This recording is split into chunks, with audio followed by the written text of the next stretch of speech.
بسم اللہ الرحمن الرحیم۔ معزز ناظرین، السلام علیکم ورحمۃ اللہ وبرکاتہ۔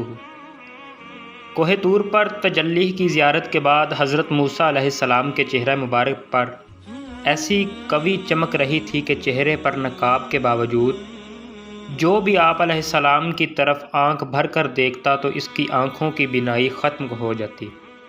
آپ علیہ السلام نے حق تعالیٰ سے عرض کیا کہ مجھے ایک ایسا نقاب عطا فرمائیے جو اس قوی نور کا سطر بن جائے اور آپ کی مخلوق کی آنکھوں کو نقصان نہ پہنچے۔ حکم ہوا، اپنے اس کمبل کا نقاب بنا لو جو کوہ طور پر آپ علیہ السلام کے جسم پر تھا۔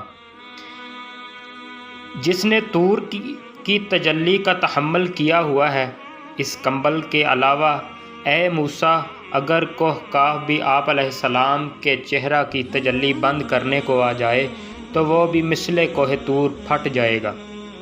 الغرض حضرت موسیٰ علیہ السلام نے بغیر نقاب کے خلائق کو اپنا چہرہ دیکھنے سے منع فرما دیا۔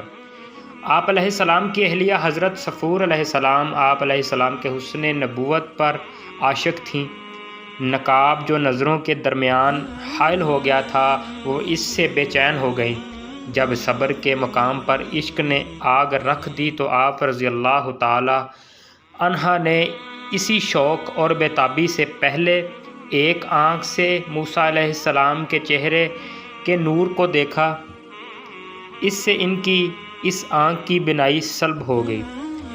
اس کے بعد بھی ان کو صبر نہ آیا، دل اور آنکھوں کی طلب اور بڑھ گئی۔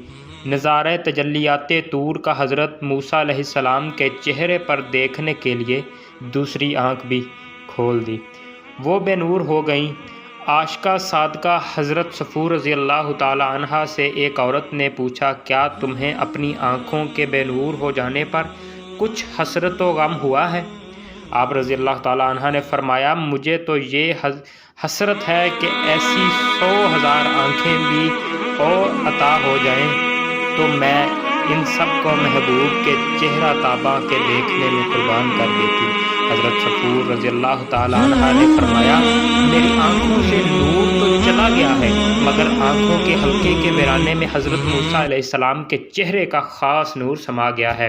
حق تعالیٰ کو حضرت صفور رضی اللہ تعالی عنہ کی یہ سچی چاہت اور تڑپ، یہ کلام، یہ عشق کا مقام، یہ دل اور آنکھوں کی طلب پسند آ گئی۔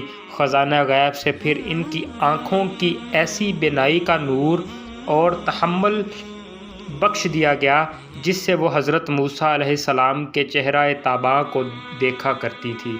آج کا درس حیات یہ ہے کہ طلب صادق ہو تو خدا کی مدد سے پہنچ جایا کرتی ہے۔